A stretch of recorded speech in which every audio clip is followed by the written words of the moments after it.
Hola, ¿qué tal? Bueno, quiero seguir compartiéndole con ustedes una de las experiencias más hermosas de mi vida, pero a la misma vez más duras y dolorosas que he tenido que vivir. Como les venía mencionando, desde que estuve en embarazo, me catalogaron con un embarazo de alto riesgo por el tema de una dificultad pues que tengo en el corazón, que es un síndrome de preexcitación que se llama el Wolff-Parkinson-White. Entonces, de entrada, simplemente por ese hecho, pues ya era catalogada como un embarazo de alto riesgo. A la semana 13, como les mencioné, en la ecografía de la translucencia nucal se evidenció que mi bebé venía con el pliegue nucal un poco más aumentado de lo normal y adicional con la ausencia del hueso nasal. Seguidamente, pues el bebé vino desarrollando edemas en su cuero cabelludo, en su cabecita y en su tronco. Y adicional, en una de las últimas revisiones médicas que también les mencioné, le habían detectado unas hidros internas.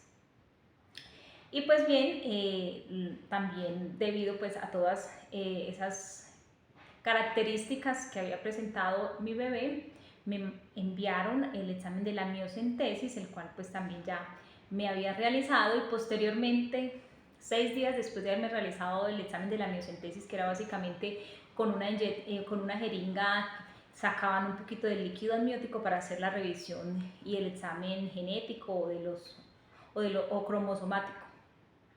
Entonces, 6 días después de ese examen que le hicieron a mi bebé, yo tenía control con el obstetra. Ese día era el día miércoles a las 9 de la mañana, tenía esa cita. Mi esposo trabaja en las horas de la mañana, así que él no me podía acompañar. Y normalmente siempre me acompañaba, algunas veces mi suegra, mi hermana, normalmente siempre iba acompañada, pero ese día me pareció que pues como que no había necesidad que me acompañaran, porque pues no iba directamente a una clínica muy lejos, sino a una cercana de mi casa. Yo me iba caminando unos 15 20 minutos y llegaba, así que me alisté, salí con mi bolso, mis pertenencias, caminando hasta la cita. Me estaba cogiendo un poquito la tarde, me tocó correr un poquito y llegué. Y bien, me atendió el obstetra, me dijo: ¿ya te hicieron el examen de la miocentesis? Yo le mencioné que sí. Empezamos a dialogar un poco sobre lo que me había mencionado en la cita anterior el doctor de materno-fetal, el especialista. Le dije que él pues evidentemente también había mencionado las características que en todos los controles pues se había dicho de mi bebé.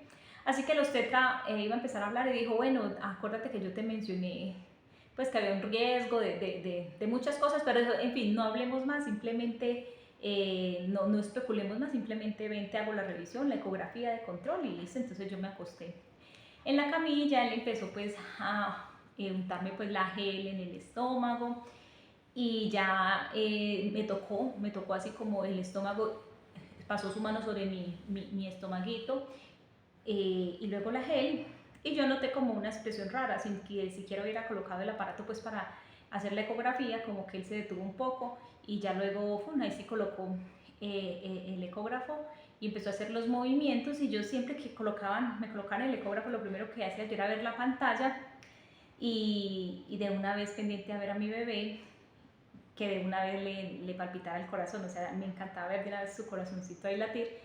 Y la pasó una vez y otra vez y yo como que no lograba identificar nada, y el doctor se quedó en silencio y empezó a hablar. Me dice: bueno, lo que ahora se está evidenciando es básicamente algo que ya se había hablado, que de alguna manera se le había comunicado, y era que el bebé podía presentar alguna dificultad, y efectivamente el bebé en estos momentos no tiene latidos en su corazón.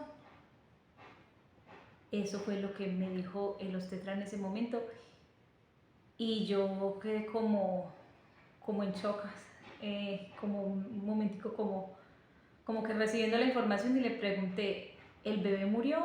Y él me dice: sí, el bebé murió. En ese momento pues para mí fue inevitable, me empezaron a salir las lágrimas, ahí acostadita en la camilla. Esa era la primera vez que finalmente no había podido controlar mi tristeza delante pues de los profesionales de la salud en los consultorios con ellos. Y empecé a llorar, y me dijo eh, que era básicamente lo que en algún momento ellos lo habían mencionado, me lo habían dicho a mí, pero pues uno no quiere creer que eso puede pasar, uno no piensa que se pueda morir realmente a pesar de lo que le digan, y el anhelo de uno es que el bebé pudiera seguir viviendo, estuviera vivo. Entonces fue algo muy doloroso, demasiado doloroso, muy difícil. En ese momento para mí, yo estaba sola, yo no, pues no podía como reaccionar a la situación y saber qué hacer en ese momento. Lo único que le dije, doctor, ¿y cuándo murió mi bebé? Y él me dijo, no, eso pues no lo sé, no se sabe. Lo único que usted debe tener presente es que hace 6 días que le hicieron el examen, su bebé estaba vivo, porque hacía 6 días, perdón, me habían hecho el examen y yo vi su corazoncito por última vez como latía. Entonces eso me dijo él. Yo salí de ahí del consultorio y ya me fui para mi casa, me fui caminando para mi casa. Ese recorrido fue muy doloroso, yo lloré en silencio todo el camino, sentía que no podía caminar, sentía que se me iba el aire, eh, ya sentía que no podía dar un paso más porque mi casa siempre estaba a 15, 20 minutos caminando lentamente. Entonces tuve que sentarme por allá en una cafetería a tomar aire porque no podía como, como manejar mucho la situación. Entonces dije, bueno, no sé qué hacer, justo se me había quedado la cartera, entonces no tenía dinero para venirme en un carro. Pensé en llamar a mi suegro, que sabía que estaba en la casa, para que fuera a recogerme, pero finalmente en ese momento, justo en ese momento cuando me senté en esa cafetería como a tomar un poco de aire, me llamó una compañera de mi anterior trabajo para preguntarme algo sobre sobre el trabajo pues que yo había dejado. Entonces ella fue la segunda persona a la que le dije, porque al WhatsApp yo estaba hablando con una compañera también de un anterior trabajo y le mencioné que había perdido a mi bebé, pero ahí en forma audible le pude mencionar, desahogarme con esta compañera y comentarle mi situación, y a la par que iba hablándole a ella pude dar unos pasos más, empezar a caminar y finalmente llegar a mi casa. Llegar a mi casa y en mi casa hacer mi proceso. Mi casa estaba sola, solo estaba pues mi perro y yo estaba aquí, y yo llegué a mi casa sola. Fueron unos momentos muy dolorosos porque ya sabía que mi bebé estaba dentro de mí, pero ya no estaba vivo, que ya no había nada para hacer, que las esperanzas de que pudiera vivir, o que las esperanzas de que pudiera ser sano de su enfermedad, de la dificultad que pudiera traer, pues finalmente ya la cosa había sido clara, mi bebé ya había muerto. Lo único que tenía que hacer era prepararme, organizarme e irme para urgencias para continuar con el proceso, porque pues tenía que inducirme al parto y finalmente también realizarme el legrado pertinente, también para no poner en riesgo mi salud. Ya sabía lo que me tocaba aparentemente pues de boca, lo que había mencionado el obstetra.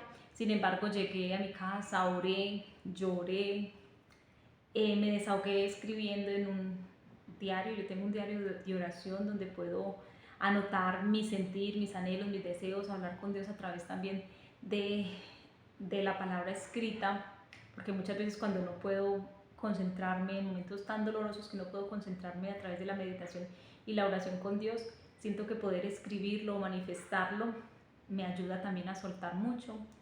En ese momento también me acerqué a mi espejo. En mi espejo me veía mi barriguita, me despedí de mi barriguita, sabía que esa era la última vez que me iba a ver así, que iba a mirar mi barriga, que iba a tenerla conmigo. Entonces fue como el despedirme de mi bebé aquí en casa, tranquilamente. Me tomé la última foto, hice el último video con mi barriguita. Fue un momento de mucha melancolía, pero que necesitaba realizarlo. Después de 1 hora y media ya escribí a mi hermana, le mencioné lo que estaba pasando e inmediatamente ella vino por mí, y de aquí ya salimos para empezar ese proceso que aún fue más doloroso de lo que había sido todo hasta este momento, pero en todo caso siempre tratando de encomendarme a Dios y pidiéndole que me ayudara para poder resolver toda esta situación que había sido muy difícil para mí.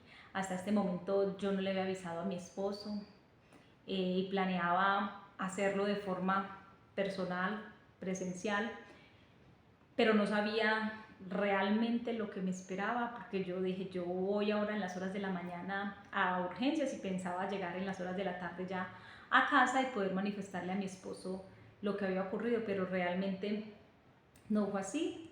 Yo salí a hacer urgencias y ya en otro video les contaré también el proceso de lo que fue mi parto inducido y también el posterior legrado, para no dejar este video tan largo.